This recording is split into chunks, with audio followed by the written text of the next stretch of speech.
బయటైతే వాతావరణం చాలా కూల్గా ఉందండి. నేనైతే గార్డెన్‌లోకి కరివేపాకు కోసమని ఎళ్ళాను. చిన్న చిన్న చినుకులు గూడా పడుతున్నాయండి.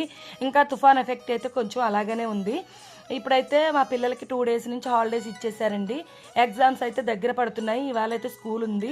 నిన్నంతా కూడా నేను ఇల్లు సదరడంలోని హడావుడిలో ఉండడం వల్ల టిఫిన్ కూడా ఏం ప్రిపేర్ చేయలేదండి. మా అబ్బాయి అయితే టిఫిన్‌కెళ్ళి టిఫిన్ పట్టుకొచ్చాడు. వాళ్ళ కోసం అయితే నా స్టైల్‌లో నేను టమాటా రైస్ అనేది ప్రిపేర్ చేస్తున్నానండి.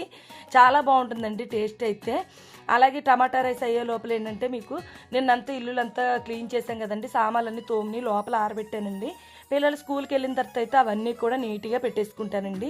వాళ్ళకైతే టమాటా రైస్ ప్రిపేర్ చేశానండి. మాకైతే మాత్రం పక్కన కుక్కర్లో పప్పు అనేది పెట్టేశాను.